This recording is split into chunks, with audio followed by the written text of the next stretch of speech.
They called the markings gibberish, until humanity decoded them. The immense Galactic Council chamber fell silent as Ambassador Jack Reynolds stood alone on the central platform.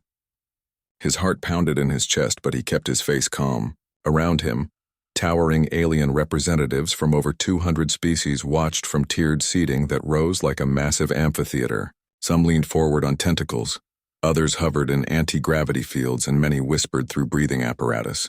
The chamber itself was a marvel of engineering, a vast dome of transparent material that revealed the stars beyond, reminding everyone of what was at stake.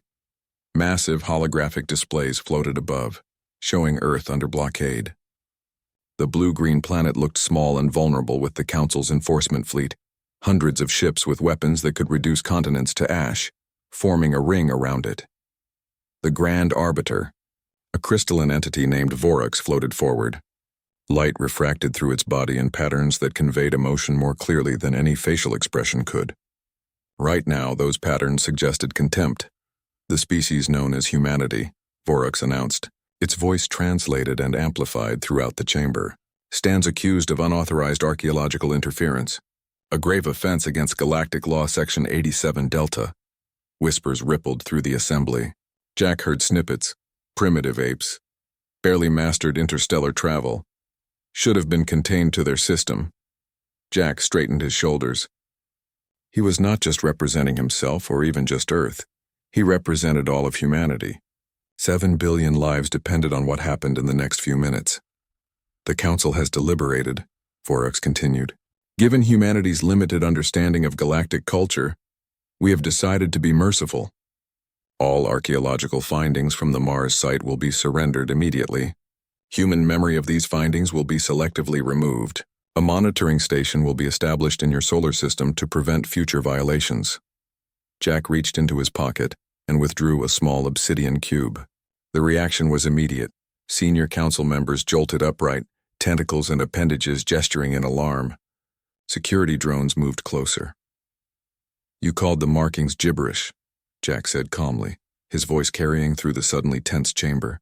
We decoded them. And now we know what you've been hiding. 1 month earlier, Dr. Maya Okafor brushed dust from the strange symbols carved into the Martian cavern wall. The archaeologists' excitement had only grown over the 3 days since they'd discovered this chamber beneath the southern ice cap. Her team had expected to find water samples, perhaps even microbial evidence. Instead, they'd uncovered ruins that predated human civilization.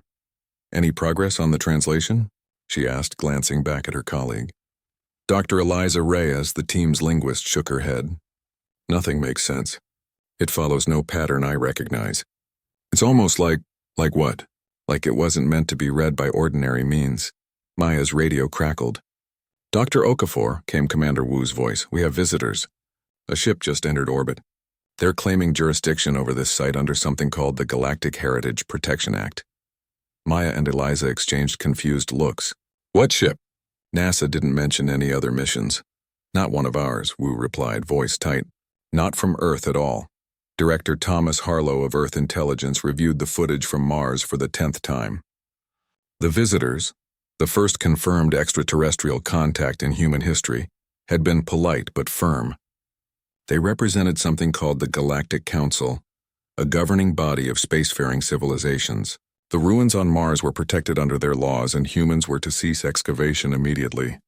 They're hiding something, Harlow told the Emergency Assembly of World Leaders.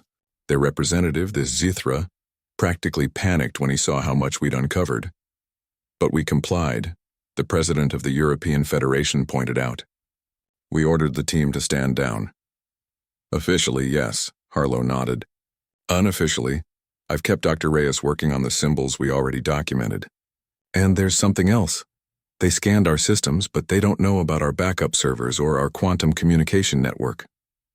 You're suggesting we defy an interstellar government? China's premier asked. They have technology centuries beyond ours. I'm suggesting, Harlow replied, that when someone tells you not to read something, it's usually because they don't want you to know what it says. Eliza Reyes had been working non-stop for 2 weeks in the underground facility. Coffee cups littered her desk and dark circles had formed under her eyes. But there was nowhere else she'd rather be. The challenge of these markings consumed her, I've been approaching this all wrong, she muttered to herself. These aren't letters or pictograms. She pulled up the complete scan of all documented symbols from the Mars site. When viewed together, patterns emerged that weren't visible in isolation. She instructed the computer to analyze them not as language, but as mathematical functions. The screen filled with new correlations. Eliza leaned forward, eyes wide. It's not gibberish, she whispered. It's a code, and we just found the key. Ambassador Sithra's mandibles clicked in irritation as it studied the humans before it. The mantis-like diplomat stood nearly 7 feet tall, its exoskeleton gleaming under Earth's White House lights. Your continued interest in the Mars ruins concerns the Council, it stated. Our sensors detect ongoing activity at the site despite our clear instructions. Scientific curiosity is in our nature, President Rodriguez replied diplomatically. But I assure you we're respecting your boundaries. Chithra's compound eyes seemed to analyze each human individually. The Council has voted. You have 48 Earth hours to surrender all findings related to the Mars site, all digital and physical records, all analyses, everything. And if we refuse? Harlow asked from his position beside the President. Then the Council will ensure compliance through other means. The threat hung in the air. Be grateful we're giving you a choice. Most primitive species don't receive such courtesy. After the alien left, Rodriguez turned to Harlow. Tell me we have something worth risking an interstellar incident over. Dr. Reyes has made a breakthrough, Harlow replied. Those markings? They're not random. They follow mathematical patterns that their AI couldn't detect but human intuition recognized. What do they say? We don't know everything yet. But one thing's clear. These ruins weren't just left by any ancient civilization. They were left specifically for us to find. 1 week later, Jack Reynolds was briefed for the most important diplomatic mission in human history. The Council's enforcement fleet had entered Earth's solar system, taking position around Earth itself. Their message was clear. Comply or face extinction. We're sending you with everything Dr. Reyes has discovered, Harlow told him, handing over the obsidian cube, a storage device they'd found in the Mars ruins now containing their findings. The Council chamber will have translation systems. Everyone there will hear you in their native language. What exactly am I telling them? Jack asked. The truth, that humanity has rights to this knowledge because it was left for us, that we've decoded what they couldn't, and that we know they've been suppressing younger species to maintain power. Jack studied the cube. They could just kill me and be done with it. They won't, Eliza said, entering the room. Not once they realize what you're holding. That cube isn't just storage, it's a key to something much bigger. How can you be sure? Eliza smiled tiredly. Because the markings say so, and I'm the only one who can read them. Now, standing in the council chamber with the obsidian cube in his hand, Jack faced the collective anger of the galaxy's oldest civilizations. This human brings forbidden technology into the chamber, shouted a gaseous entity floating in a containment field. Seize it immediately! I bring the truth, Jack countered, voice steady. The markings you dismissed as gibberish? We decoded them. And they weren't left by just any species. They were left by the architects. A hush fell over the chamber. Jack had been briefed that this name would cause reaction. But the fear that spread through the alien representatives confirmed everything. You speak of myths, Vorik said, but its crystalline body flickered with patterns that betrayed its lie. Not myths, Jack replied. He pressed a hidden pattern on the cube. It hummed to life, projecting ancient holographic symbols throughout the chamber, symbols that matched those found on Mars. Reality. These markings aren't gibberish. They're a warning about you. Vorix's patterns turned chaotic. Guards, seize this human! Security drones converged on Jack, but it was too late. The message was playing for all to see. The architects didn't disappear, Jack announced as chaos erupted in the chamber. They left a legacy. And humanity is part of it. The cube projected images of Earth, of human DNA, and finally of technology far beyond even the Council's understanding. Technology that had been waiting, dormant, for humans to finally reach for the stars. As guards surrounded Jack, he smiled. The first part of the plan was complete. Now it was up to the others back on Earth, and aboard the secret mission already headed for coordinates hidden in the ancient message. They called the markings gibberish, until humanity decoded them. The detention cell's energy barrier hummed with a steady blue glow, casting Ambassador Jack Reynolds's face in an eerie light. He sat motionless on the simple platform that served as both bed and chair, staring at the empty space where his obsidian cube had been before the council guards confiscated it. Outside his cell, alien guards moved with military precision, their varied physiologies unified by the same silver-gray uniform of the Galactic Council's security force. On the wall opposite his cell, a large viewing screen displayed Earth, still surrounded by the Council's enforcement fleet. The image was meant to intimidate him, a reminder of what was at stake. But Jack found strength in it instead. 7 billion lives depended on his mission, and that mission wasn't over yet. A door slid open at the end of the corridor. Grand Arbiter Vorax floated into view, its crystalline body refracting light in patterns that suggested both anger and fear. "Human," it said without preamble. "You have created quite a problem." "I've exposed quite a problem," Jack corrected. "There's a difference. You know nothing of galactic politics. Your species has barely left its home planet." Jack stood, approaching the energy barrier. "We know enough. The markings told us how your predecessors overthrew the architects, how you've been suppressing emerging intelligences ever since, how you've hidden the truth for thousands of years." Vorax's light patterns shifted rapidly. "The architects were tyrants who treated developing species as experiments. We liberated the galaxy. Is that why you're threatening to destroy Earth? To liberate us? Your planet remains intact only because we are still analyzing the data storage device you brought. Once we confirm it contains no real threat, we will proceed with memory alteration protocols for your species." Jack smiled. "You still don't understand. The cube isn't the message. It's just a key." Vorax moved closer. "A key to what?" "To everything the architects left behind. And you can't use it without us." On Earth, in the underground facility beneath the Rocky Mountains, Dr. Eliza Reyes worked frantically to complete her translation of the Mars markings. Director Harlow paced behind her, occasionally glancing at the large screens showing Earth's defensive preparations. "How much time do we need?" Harlow asked. "More than we have," Eliza replied without looking up from her work, "but I'll do what I can." The door hissed open, and Commander Diane Wu entered, still wearing her Mars expedition uniform. "The Chinese and European defense platforms are online. Russian deep space weapons are on standby. If the Council makes a move, we'll at least give them a bloody nose." "It won't be enough," Harlow said grimly. "Not against their technology." "It doesn't need to be," Eliza interrupted, her eyes still fixed on the scrolling symbols on her screen. "We don't need to win a war. We just need time for the station to activate." Wu looked confused. "What station?" Harlow and Eliza exchanged glances. "Tell her." Harlow nodded. Eliza pulled up a new set of images, star charts with coordinates highlighted in red. "According to the markings, there's an ancient facility at these coordinates.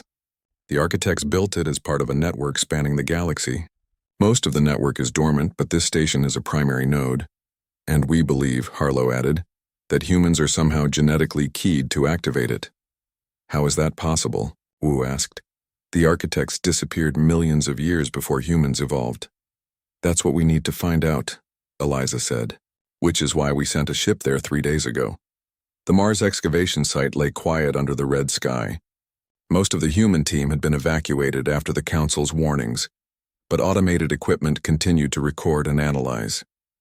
Deep underground, in the chamber where the markings had first been discovered, something was changing. The symbols on the wall began to glow with a faint blue light. Dust that had settled for millions of years vibrated and fell away. The entire chamber hummed with energy that had lain dormant since before humans walked the Earth. In orbit, the small Council monitoring station detected the energy surge. The alien crew immediately began transmitting emergency signals to the Council fleet. But interference blocked their communications, interference coming from the ruins themselves. Captain Layla Russo guided the stealth ship Prometheus through the final approach to the coordinates. The small craft, built with Earth's most advanced technology and further enhanced with insights gleaned from the Mars markings, had managed to slip past Council patrols by bending light around its hull. "Are you seeing this?" her pilot Marcus Tate whispered. Before them floated a massive structure, a series of interconnected rings surrounding a central sphere. Despite its apparent age, the station showed no signs of damage or decay. It simply waited, suspended in space as it had for millions of years. "Life support?" Russo asked. Detecting atmosphere within, the ship's engineer Ava Cooper confirmed. Temperature, pressure, and composition compatible with human physiology. That can't be coincidence, Marcus said. It isn't, Russo replied. According to Dr. Reyes, the architects designed their facilities to adapt to whoever accessed them. The question is, why did they design this one for us? As they approached, the station's exterior began to glow with the same symbols they'd found on Mars. A docking bay opened like a blooming flower, perfectly sized for their ship. It's inviting us in, Ava whispered. Russo nodded. Let's not keep it waiting. In his cell, Jack was startled when the lights suddenly dimmed. The guards looked around in confusion as systems throughout the detention level flickered. What's happening? Jack asked the nearest guard, a reptilian being named Kraz. Kraz checked his control panel. Power fluctuations throughout the station. Something is interfering with the central grid. Jack smiled. It's starting. What is? Before Jack could answer, a priority message flashed across all screens. The Mars monitoring station was reporting unusual energy readings from the ruins. Simultaneously, long-range sensors had detected an unidentified energy signature in the Cygnus sector, exactly where Eliza's coordinates had pointed. Kraz looked at Jack, his scaled face showing the first hints of uncertainty. Your people did something. We didn't do anything, Jack replied.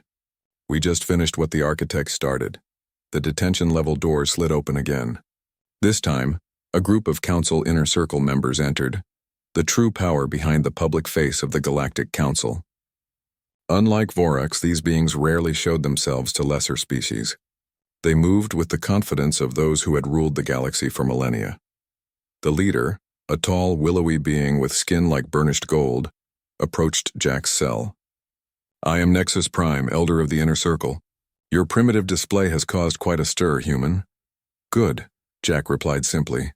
You believe you have discovered some great secret, but you understand nothing of the true history of this galaxy. The architects were not benevolent creators. They were manipulators who designed species for their own purposes.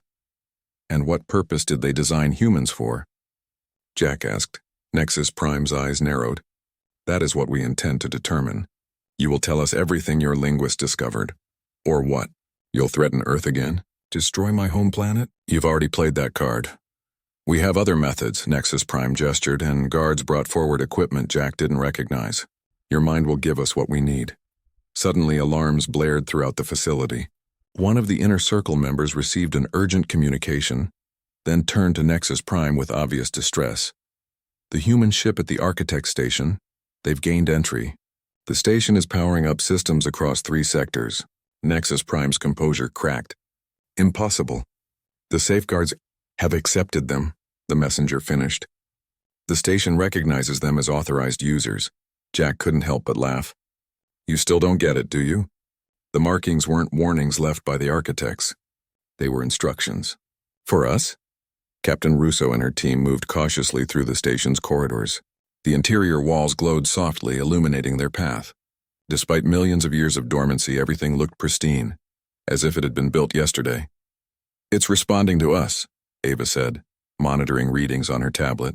Systems are coming online as we move deeper. They reached a large circular chamber with a platform at its center. As they entered, holographic displays activated around them, showing star maps, DNA sequences, and thousands of symbols matching those found on Mars. It's some kind of library, Marcus said in awe. Russo stepped onto the central platform.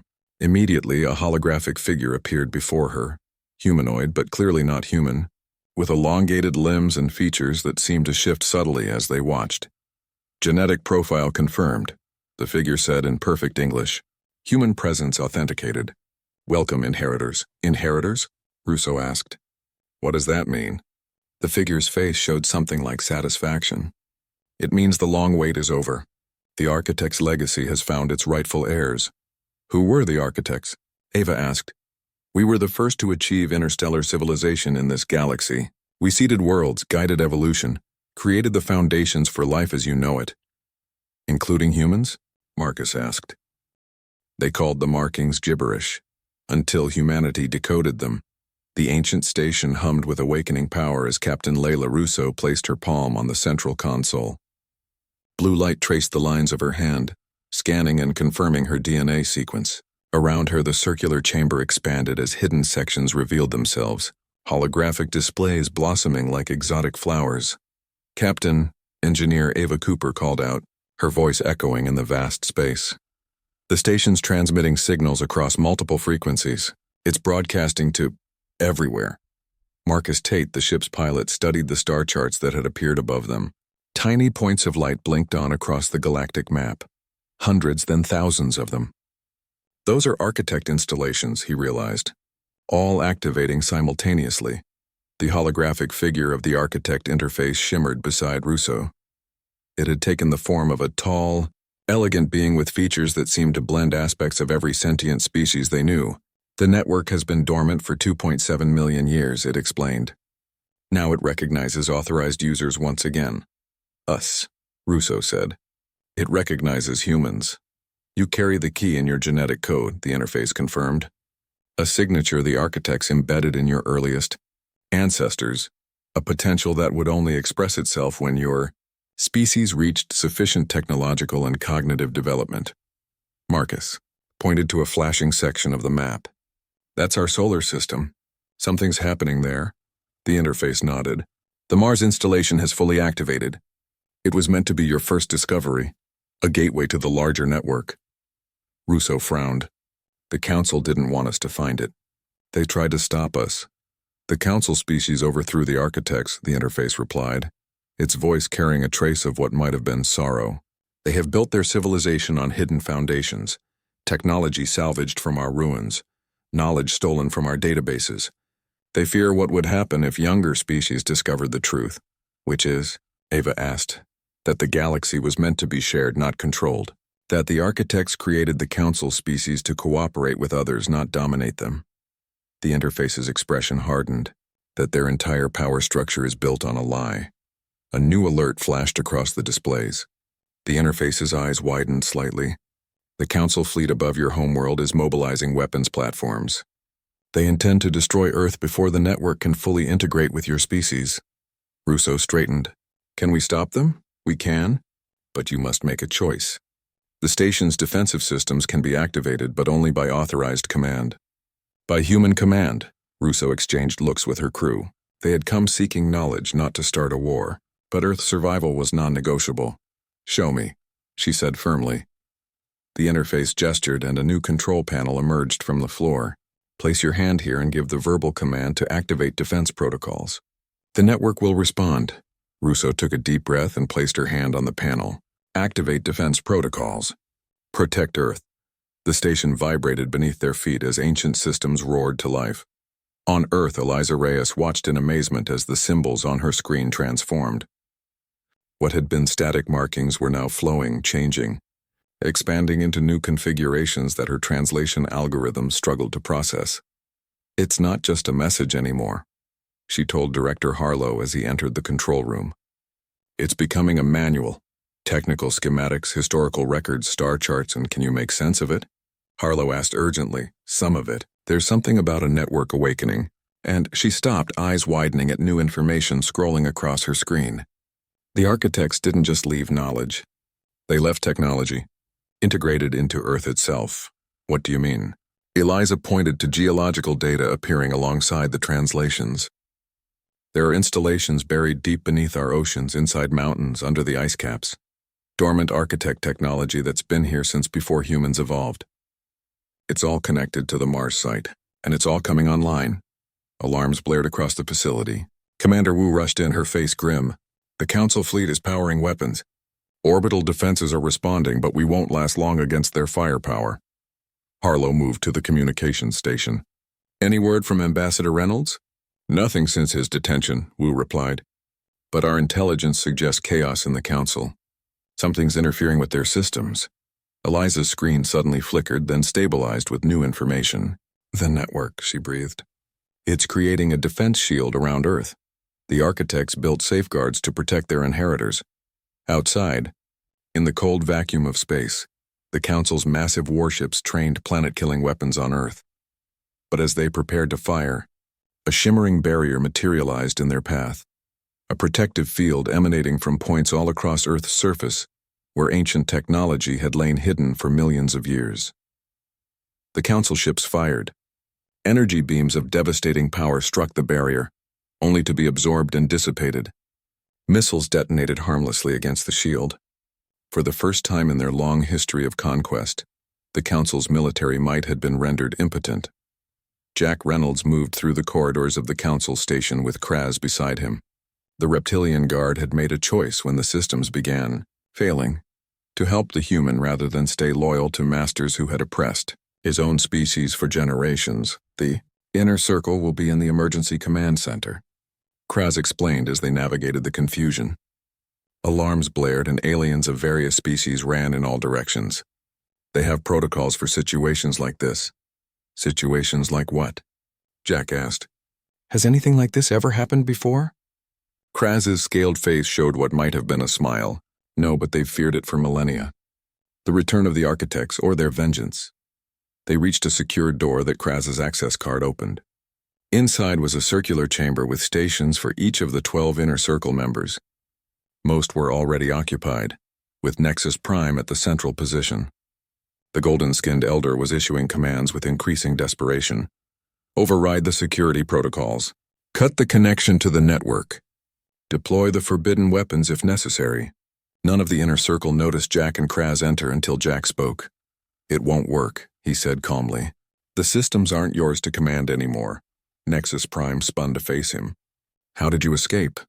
The same way I'm standing here talking to you while your guards are locked out, Jack replied. The station recognized me as having authority, just like the Mars ruins, just like the architect outpost our ship found. Impossible, hissed another council member, a being that seemed made of living shadow. The architects are gone. Their technology is dead. Not dead, Jack corrected. Waiting. For the right genetic key. He held up his hand where faint blue lines traced his palm, the same scan that had registered Russo on the distant station. For humans. You're lying, Nexus Prime said, but uncertainty had crept into his voice. Humans are just another primitive species, barely space-capable. Then explain why your weapons can't penetrate Earth's new defense shield. Explain why your systems are failing, while ours are coming online. Explain the transmissions. Being received from architect installations, across the galaxy, all responding to human commands. The chamber fell silent as the council members exchanged worried glances. What do you want? Nexus Prime finally asked. The truth, Jack said, and then justice.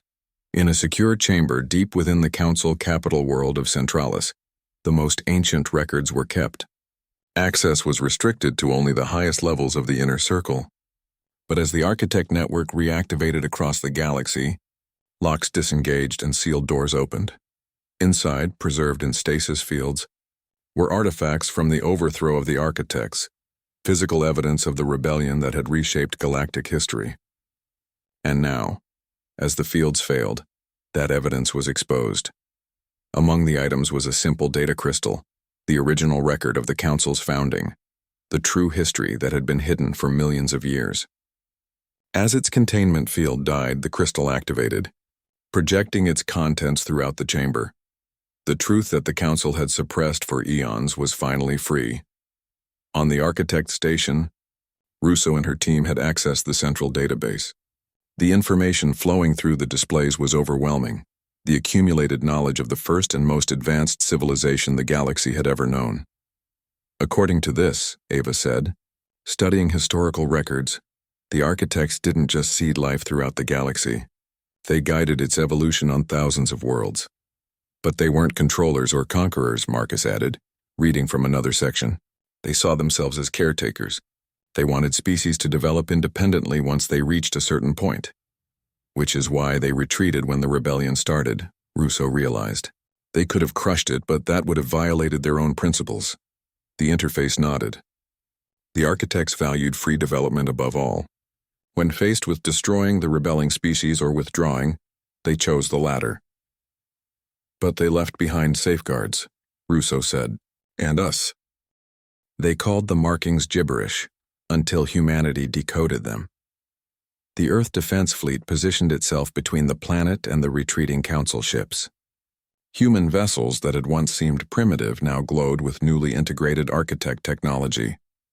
Weapons that had been considered toys by galactic standards now hummed. with power that made the Council forces maintain their distance. Admiral Laura Vega stood on the bridge of the flagship Horizon, watching the tactical display with a mixture of awe and wariness. Just days ago, humanity had been facing extinction.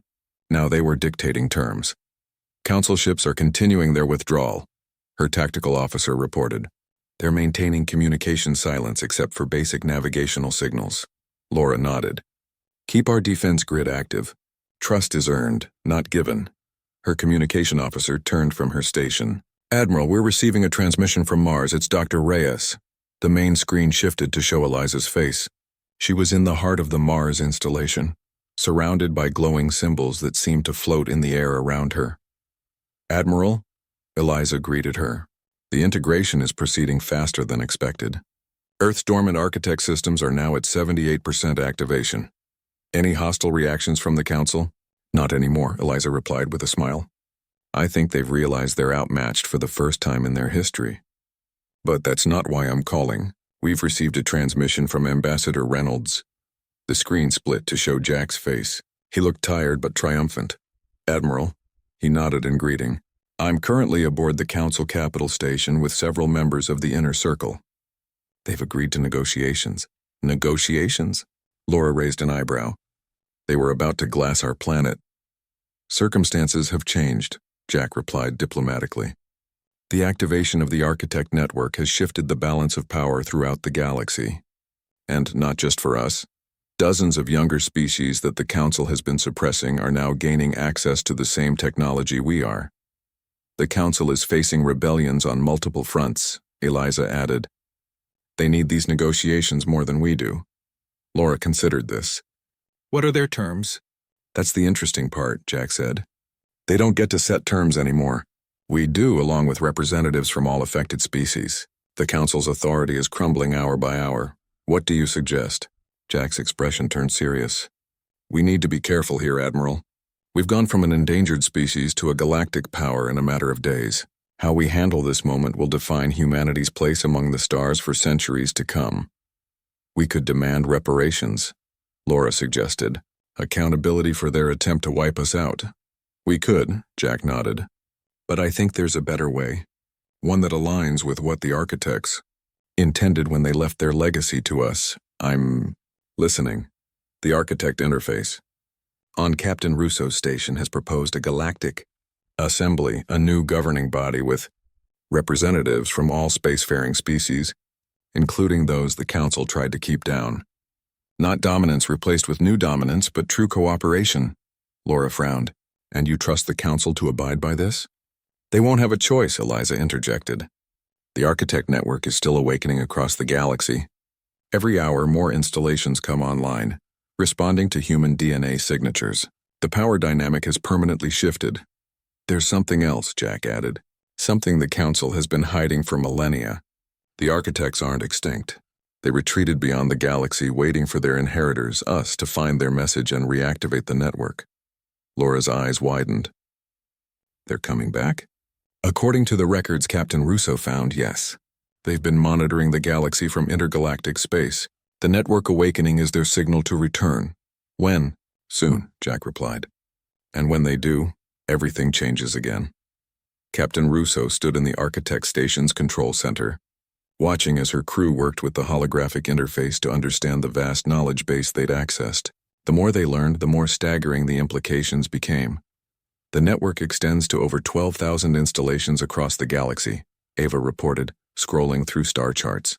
Some are research outposts, others are terraforming stations, defense platforms, communication hubs, and all of them recognize human DNA as authorized command input, Marcus added. It's like being handed the keys to a galactic empire. Not an empire, the architect interface corrected gently. A stewardship. The architects never saw themselves as rulers, but as caretakers. Russo studied the interface thoughtfully. You keep referring to the architects in the third person, yet you represent them. Why is that distinction important to you? The holographic being seemed pleased by the question. Perceptive. I am not an architect, but an interface designed to communicate their intentions. The distinction matters because the architects valued autonomy, both their own and that of other species. I guide but do not command. I suggest but do not control. A principle we do well to remember. Russo murmured. So what happens when the architects return? Do they take control of the network again? No. The network remains keyed to human DNA regardless of their return. You are the inheritors, not temporary caretakers. The architects return as allies, not overlords. A new alert flashed across the main display. We're receiving a transmission, Ava reported. It's from beyond the galaxy's edge. Russo straightened. The architects? No, Ava replied, looking confused. It's from Luna Base, from Earth. That's impossible, Marcus protested. We're 30 light years from Sol system. No human communication could reach us that quickly. The interface made a sound like gentle laughter. The network does not rely on conventional communication methods. The quantum entanglement system allows instantaneous transmission between all connected points, regardless of distance. Put it through, Russo ordered. The screen shifted to show Director Harlow's face. Captain Russo, he greeted her. I see the network's communication system is functioning. This is incredible, Russo replied. Instantaneous communication across 30 light years. Across the entire galaxy, actually, Harlow corrected. We're receiving signals from architect installations everywhere. But that's not why I'm calling. We need your team to prepare for visitors. What visitors? We've established diplomatic contact with 12 formerly suppressed species. They're sending representatives to your location. The architect station is being designated as neutral ground for the formation of the new Galactic Assembly. Russo blinked in surprise. Sir, we're not diplomats. None of us were prepared for any of this, Captain. Harlow cut in. But here we are. Ambassador Reynolds is en route to you with the council delegation as well.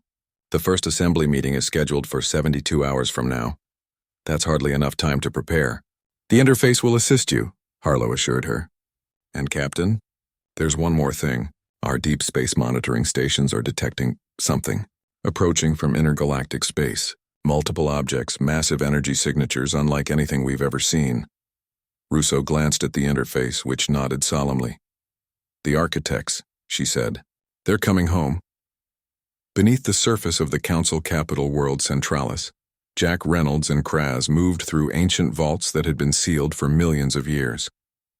The architect network's awakening had opened these forbidden archives, revealing truths the council had hidden since their rise to power.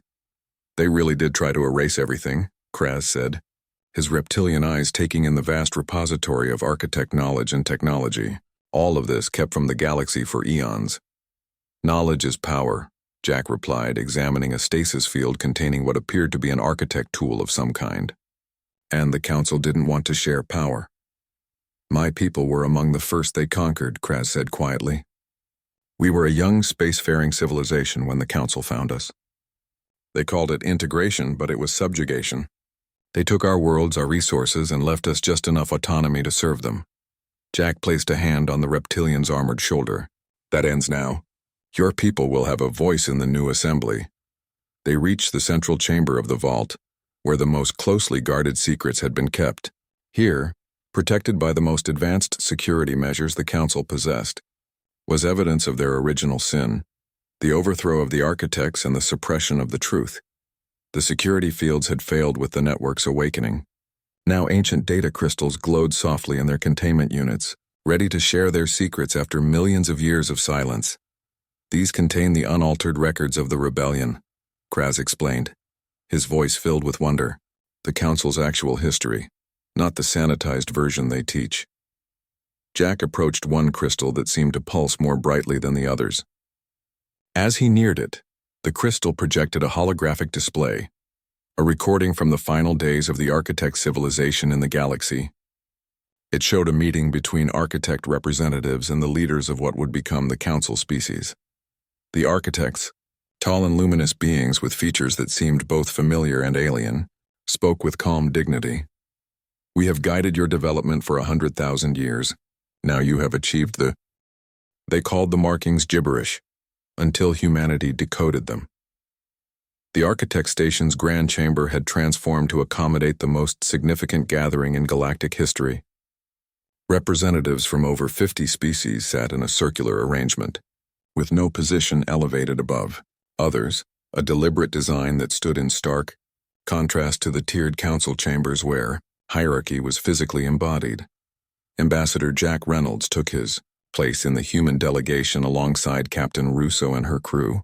Across from them sat Nexus Prime and the much-diminished council representatives, their once imperious demeanor replaced with cautious diplomacy. Between them were delegations from species that had been suppressed for millennia.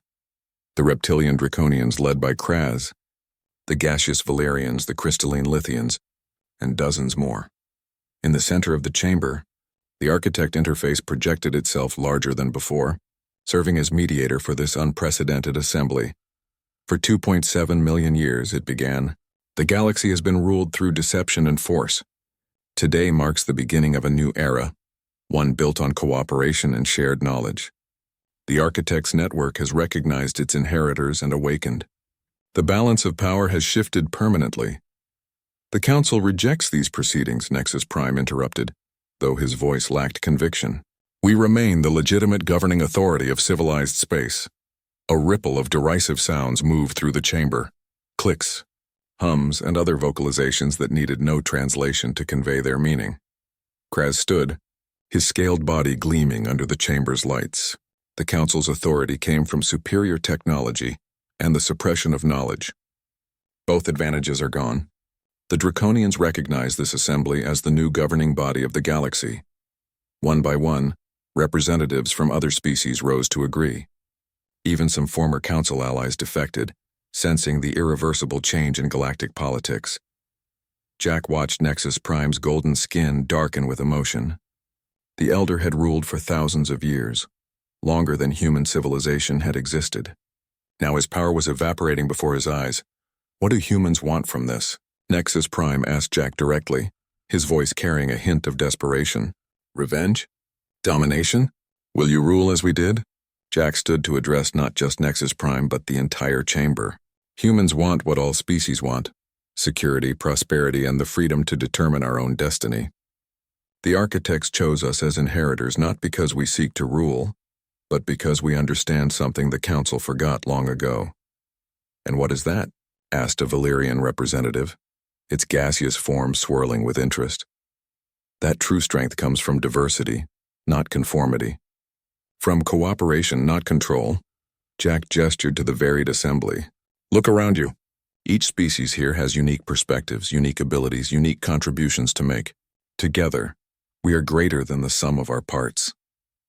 The architect interface nodded in approval.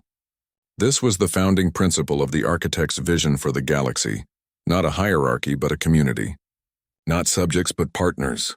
Nexus Prime stood, his composure recovered. Fine words, human. But you control the network now. Power corrupts regardless of intentions.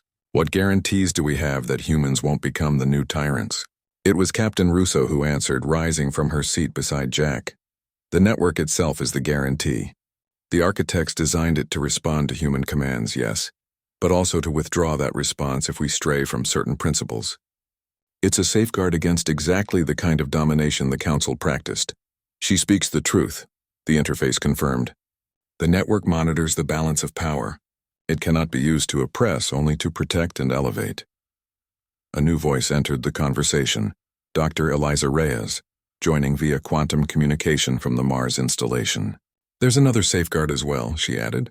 One the Council never anticipated because they didn't understand the architect's true intentions.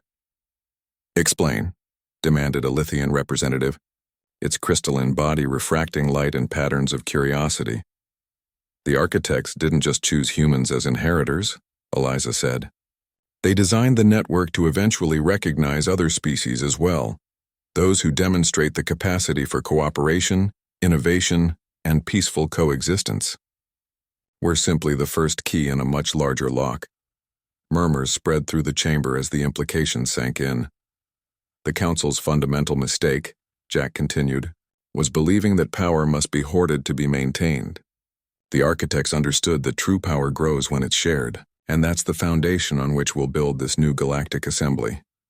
As Jack finished speaking, alarms suddenly blared throughout the station. Displays activated around the chamber, showing deep space readings from the outer edge of the galaxy. They're here, the interface announced, its form growing brighter, sooner than expected. The main screen shifted to show a fleet of massive vessels approaching, ships of stunning design and impossible scale. emanating energy signatures that dwarfed anything known to Council science.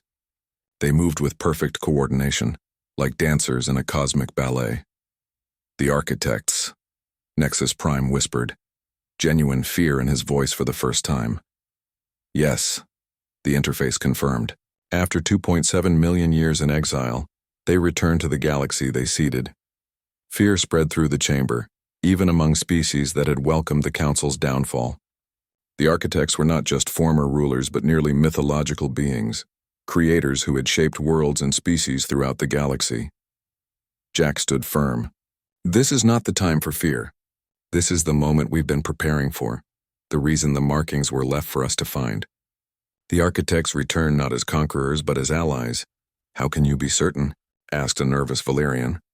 Because they could have returned at any time during the past millions of years, Jack replied. They chose to wait until we decoded their message, until we activated the network, until we began forming this assembly. They wanted to be welcomed, not feared. The interface nodded. Ambassador Reynolds is correct. The architects await your response before approaching further. The choice to welcome them belongs to the assembly. All eyes turned to Jack, who had somehow become the voice of this newborn galactic government. He looked to Russo, who nodded encouragement, then to the representatives of species that until days ago had been strangers. Open a communication channel, he requested. The interface complied. A moment of silence filled the chamber. Then Jack spoke words that would echo through history. This is Ambassador Jack Reynolds of Earth, speaking on behalf of the Galactic Assembly. We have found your message. We have awakened your network. We have begun building the cooperation you envisioned.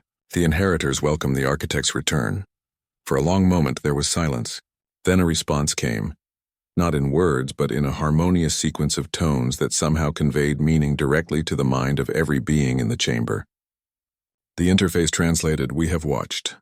We have waited. We have hoped. And you have exceeded our expectations. We return not to rule but to share, not to judge but to learn, not as masters but as equals." The cycle completes. The architect vessels began to move again, approaching the station with majestic grace. As they drew closer, the station itself resonated in response, systems activating that had lain dormant since its creation. They're initiating full integration with the network, the interface explained, its form growing more defined, more real. Their consciousness is joining with the systems you've awakened. What does that mean for us? Russo asked. It means, the interface replied, that the assembly will have access to the complete knowledge of the architects, not just what was left behind, but what they have learned during their time beyond the galaxy. Nexus Prime rose from his seat, his fear replaced by resignation. Then it is truly over. The Council's era ends today. Yes, Jack agreed. But you don't have to end with it. Every species has a place in the new assembly, even those who once ruled through force. The cycle the architects speak of isn't about replacement, but renewal. A new presence filled the chamber, not physical, but a consciousness so vast and complex that it seemed to touch every mind simultaneously. The architect vessels had synchronized with the station, allowing direct communication. "We are the architects," came the collective voice, somehow both within and around them. "We who seeded this galaxy with life. We who guided evolution across 1,000 worlds. We who retreated rather than destroy what we had nurtured." The chamber fell silent, every being present aware they were experiencing a moment of profound historical significance. Our exile ends today, but our return brings no retribution. The inheritors have proven worthy of the trust we placed in them. Humanity has decoded what others called gibberish. They have awakened what others feared. They have begun building what others destroyed. Images appeared throughout the chamber.